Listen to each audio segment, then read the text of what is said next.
John chapter 16, verse 1 through verse 4. These things have I spoken unto you, that ye should not be offended. They shall put you out of the synagogues. Yea, the time cometh, that whoever killeth you will think that he doeth God service. And these things will they do unto you, because they have not known the Father nor me. But these things have I told you, that when the time shall come, ye may remember that I told you of them. And these things I said not unto you at the beginning, because I was with you. The Lord bless the reading of his word in Jesus' name. Hallelujah. I want to welcome you to Prophetic Tutorials. There are some very strategic instructions about the nature of the prophetic that God is going to be bringing our way in this season. Several years ago, while we were students on campus, very early you get to discover that the Nigerian educational system is a very, very interesting one. It's so interesting that it's possible for you to work really, really hard, but the outcome of your results may not reflect your hard work, because it is possible for a lecturer to take you through a course content, and then by the time you show up in the examination hall, everything on the question paper has no correlation whatsoever with all the lessons you have gone through. I'm sure none of you have experienced such a thing in your life. Maths 111, taught by a lecturer. I almost called his name. The man taught us the elementary mathematics that we're familiar with in the secondary school, in our first semester, year 1 in the university. But when we showed up in the examination hall, what we met was additional mathematics. Whereas there is a different course that is supposed to teach that one. And then when we cried out, he smiled and looked at us and told us, I teach you simple mathematics. But when you come to exam, the story is different. And so we quickly discovered that to survive and not to waste away, but the strategy to ensure that your grades are guaranteed, there is a concept called tutorials. Somebody say tutorials.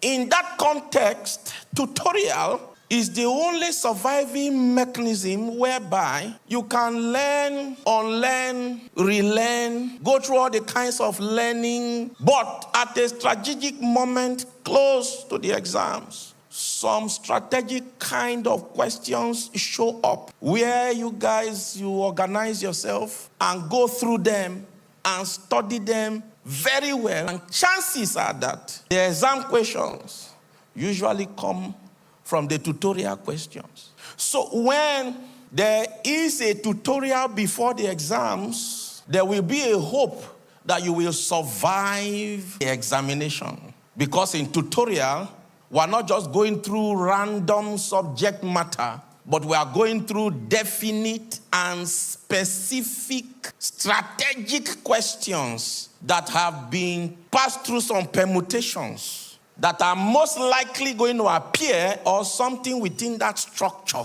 will appear. When we're talking about prophetic tutorials, we are talking about a strategic lesson content that when you are taking through prophetic experiences, prophetic situations, prophetic examinations of life, you will be prepared for them. Just like in the university, when you go through tutorials, you are equipped so that you can step into the examination hall with confidence, with assurance that the content you are going to be interacting with are content that you will have capability for, and hence a guaranteed assurance of a good outcome in your grades. And so when we're talking about prophetic tutorials, we are talking about a strategic experience and education that God will take you through, because there are some experiences of life that are full of mysteries that you need prophetic insight into. And it's also suggestive of the fact that the season ahead of us is a season of examination. It's a season of evaluation. It's a season of shaking. It's a season of sifting. It's a season of separation. It's a season that you need to be prepared. You need to be equipped for, so that you will not be found wanting. So I came tonight to just stir your heart in preparation for what God has for us. In our passage where we read, I want to begin from verse 4. He said, "But these things have I told you, that when the time shall come, ye may remember that I told you of them. And these things I said not unto you at the beginning, because I was with you." Usually, like I said earlier, tutorials doesn't come at the beginning of the semester. It comes, in fact, it's the last things you go through before you enter and engage the exam. Jesus said, "I didn't say these things to you at the beginning because I had been with you, but now I am telling you these things." The implication of that is, I am telling you these things in order to arm you, because you are about to go through something alone. You know, he didn't directly say, "I'm not going to be with you." But within what he said, there is an implication. He said, "I didn't tell you at the beginning because I was with you. That's why I'm telling you now." What does that mean? It means, I'm not going to be with you in this one that is ahead of you. You are about to walk alone. Prophetically speaking, some of you are about to take a journey alone. Some of you are about to walk alone. There will be a lot of people around you, yet your experience will indicate like an experience of someone who seems to be alone. You are about to go through a season of life that nobody else will be able to relate with. A season of life that you are going to be walking alone. Even if you try to explain, it will not make sense to anybody. In fact, the harder you try to explain it, the more they are telling you, "Why are you being overly sensitive?" Your explanation will only end in frustration, because there's a season of shaking ahead of us for a number of you. And so this equipping comes now to arm you, to prepare you, so that you will be able to go through it victoriously. So that you will be able to go through it and your outcome will be an expected end. He said, "But these things have I told you, that when the time shall come, ye may remember that I told you of them." You may remember that I told you of them. And by the time you remember, you now have a responsibility. You now have the right mental framework. I have concluded from years of observation that at the end of the day, all our journey gets us to a place where we are compelled to to make a logical decision, whether you are aware of it or not, whether you are prepared for it or not. No matter how spiritual, no matter how supernatural an event appears to be, an experience turns out to look like, you are eventually brought to a place where you need to make a radical decision that is mental and that is logical. And this is why anytime you are meddling with the prophetic, it's extremely important that you have a sound mind. Anytime you are dealing with mysteries, it's important that your mind is working properly. And I've come to find that most of the time, the greatest battle against the prophetic is the warfare of the mind. This is the reason why, for many people, when they have a prophetic experience, they are carried away with the excitement or the awesomeness of the experience or encounter, but the last thing they remember is to make sense of the experience, is to make sense of the encounter. So somebody can have a very great encounter, very prophetic unveiling, and then they are so overwhelmed. Wow, this is awesome. But at the end of the day, the most important question is, so what does this mean? Or what are you to do in response to this? That logical decision is usually not considered. And if you miss that part, all this experience will amount to nothing. This is the reason why we have a prophetic experience, we have a prophetic insight, we have a prophetic encounter, and from that place of encounter, we rise up with a wrong conclusion, and we go into the opposite actions because we are not properly taught. I was having a conversation with a brother this afternoon, shortly before I came to the embassy. And he was sharing some encounters that a dear sister had, and she shared some things with him. So I now asked him, this conclusion that this sister arrived at, you said the sister told you so and so, that this is what God told her. So I asked the brother, I need access to the source material. If the sister said this is what God told her, how did she come about this conclusion? How did she know that what God said to her meant this thing? How did God say it to her? Is it that she had a dream, and in that dream, the way the dream played out, she now felt the dream therefore mean this thing? Or she had a vision, and the way the vision played out, she concluded that the vision meant this thing? Or she was reading the Bible and a verse leapt on her heart, and the verse came with this idea, and that is how she concluded God said this? Or how did it come? You see, when we are not properly taught, we can receive a prophetic insight and make that insight to mean what we want. A couple of weeks ago, about 2 or 3 weeks ago, I got a call from one of our very dear brother who has been terminally ill. It's an issue we had prayed and believed God for healing for several years, about 8 years. He will recover for a while, function.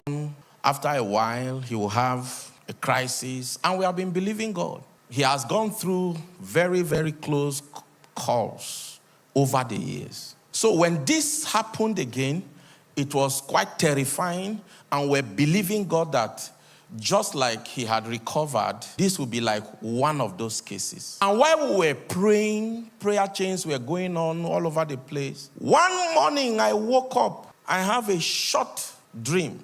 And in that dream, I was rushing to visit him at the hospital, and I saw him came out from a place, and he was looking so healthy, and he was smiling and looking at me, and he was looking as sound in health like I have always known him to be many years ago. And he was looking at me smiling, and I was smiling, and we're communicating telepathically like, you see, you didn't come now, I've been discharged from the hospital. And then in my thought, I was saying, oh, I'm sorry, I was so busy But I'm here now, and I'm so excited you are now okay. And we're communicating like that through our thoughts.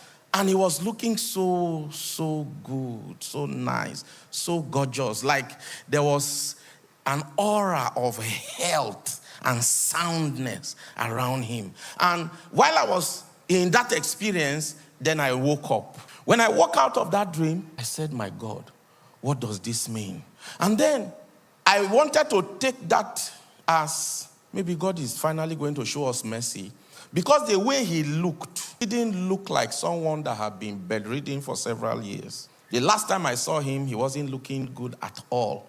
So if he was to recover, it would be for him to recover from the hospital, but it should take some time. But the state of health I saw him, he was looking very, very healthy, with his full vitality, vigorous. He was looking healthier than me. And it's not something that will happen suddenly. Something that even if you recover and you are discharged from the hospital, it should take like not less than 6 months to 1 year to come into that state of health, the way I saw him. So when I looked at it, a quick thought was trying to come to my mind that, oh, you saw him in his glory. This will be the last time. You will not see him again. I rebuked that thought. I said, no, this means he is coming back and he will be very healthy.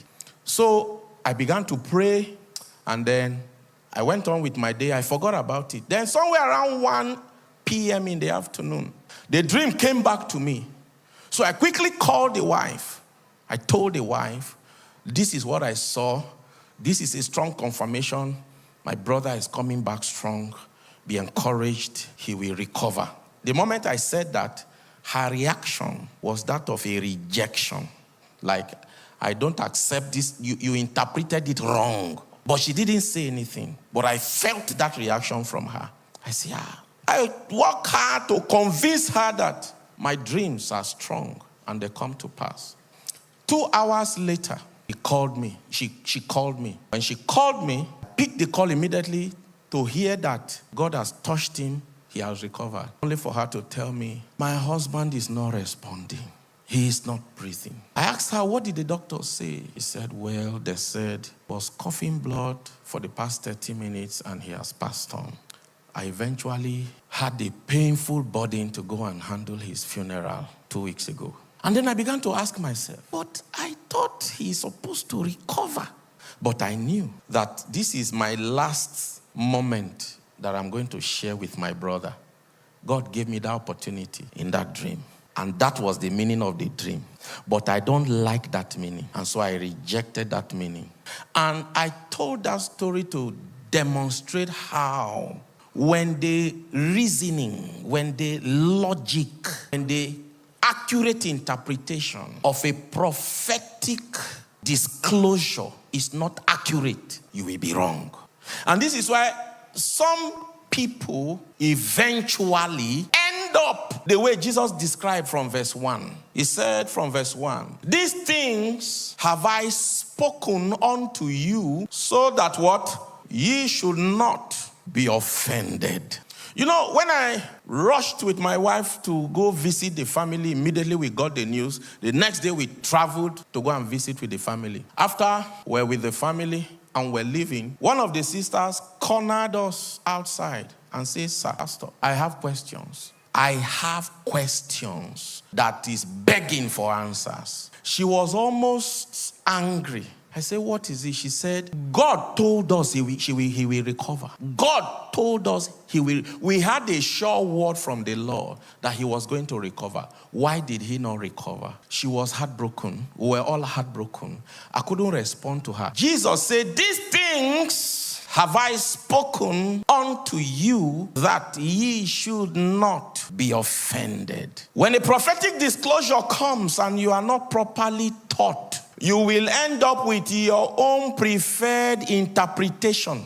And that is the interpretation that you will run with. And when it plays out, it will look like you were scammed. It will look like God lied to you. It will look like the word of God did not come to pass.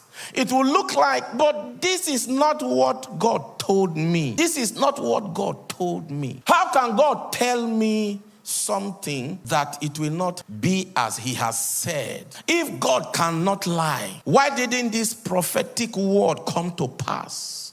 And by, this is what drives people to the edge of offense, where it will begin to look like we prayed. With all the prayer, these things still happen. We got an assurance from God, these things still happened. He said, these things have I spoken unto you. When you are going to take that journey, a journey that you will need and be required to walk alone. Because Jesus said, I didn't tell you this in the beginning. And the reason was because I was with you. So if Jesus is telling you now, it means a journey has been scheduled that you need to walk alone.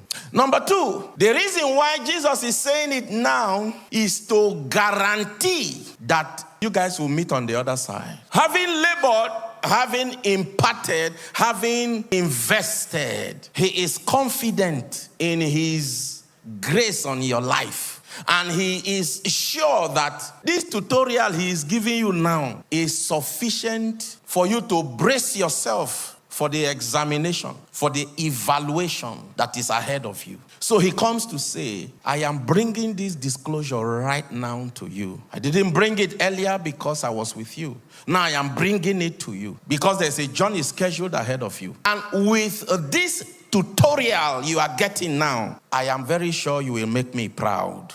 I am very sure that you will not become disgruntled.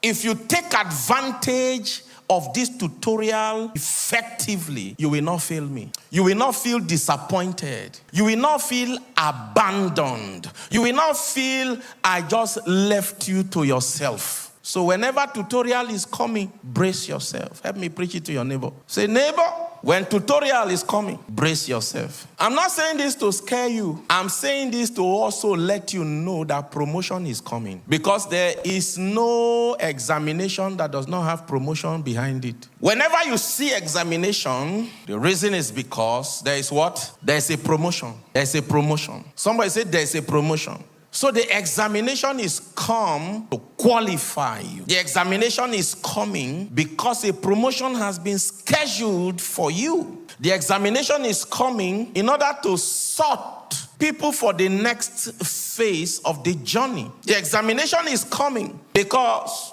some vacancies have been declared. And in view of those vacancies, new people are going to be shortlisted to take on higher responsibilities, to take on higher assignments. So it begins with a tutorial to prepare you so that when you are going through the examination, you will know how to engage the questions. Because questions are thrown at us on a daily basis. Can we look at a few of the questions in verse 2? It says in verse 2, they shall put you out of the synagogues. That is the first question. They shall put you out of the synagogues. The second question is, yea, the time cometh that whosoever killeth you will think that he doeth God service. The first time I read this passage, I was confused. How will people who are passionate about God, how will people who are very sincere in their service of God be capable of causing you harm and sincerely thinking that that harm they are causing you is for the glory of God? He said, when they kill you, they will kill you with the thought that this is the will of God. Let's bring him down. Are you seeing how confusing that is? There's nothing as dangerous as a person who believes and is sincere in the cause of what they are doing. Someone who believes that this thing they are doing is the right thing. You know, when someone is doing something knowing that this is wrong, there is a level of hesitation. Are we together? There's a level of hesitation. They may not be able to go all out. Whatever personal agenda they have may be all that will need to drive them beyond and against their sense of moral judgment. But when someone is doing something with the clear thinking and conviction that this thing they are doing is for God's glory, they are doing it because of their faith in God, there's nothing holding them back. They will unleash that vengeance. It will be a fully delivered blow. You say when they kill you, they will think that they are doing God service. That is to say, the warfare that is about to come is not from outside. Are we together? It's not from outside. It's from where? Inside. It's from inside. You know, as a young believer, when you are going through hatred and persecution from unbelieving friends and relatives, it's easy to endure. You will convince yourself that because they don't know God, that is why they hate you. But when the betrayal, when the attack, when the envy and jealousy is from people that are the ones teaching you the ways of God, people you're looking up to, is it still possible for you to follow Jesus? You say, no words will come out of your mouth. It's only your hand you'll be doing like this. Because these are the people you expect to guide you. These are the people you expect to encourage you. These are the people you expect to show you the way of the kingdom. These are the people you are trying to become like.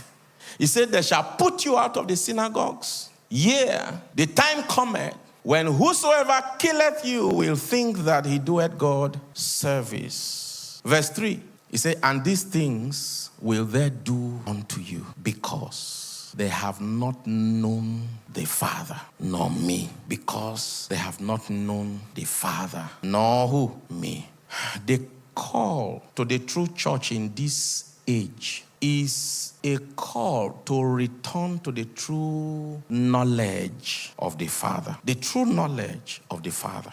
This is the only thing that can preserve you from the error, from the decay, from the betrayal, from the injury.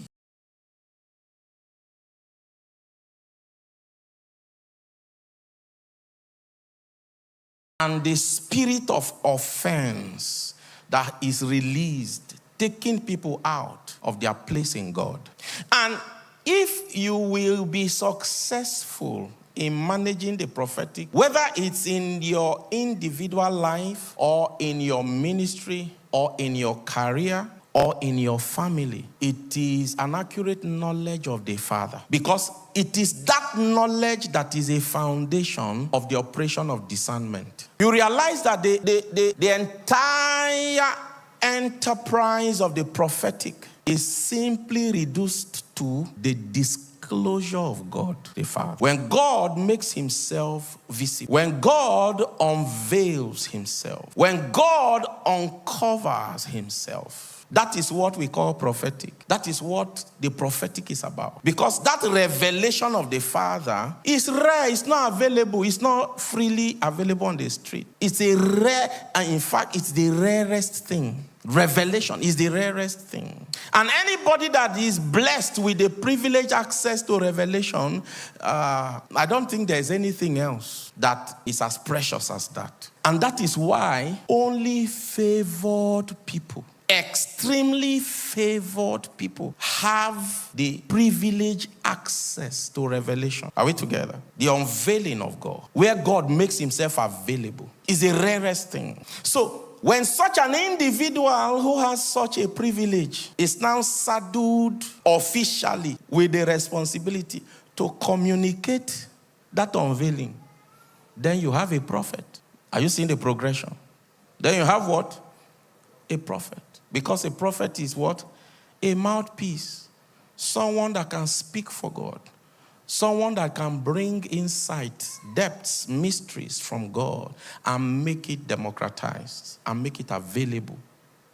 And so in the passage, Jesus is saying, I am giving you this insight ahead of time so that when you start going through the experiences, the evaluation, the examination, you will not become confused.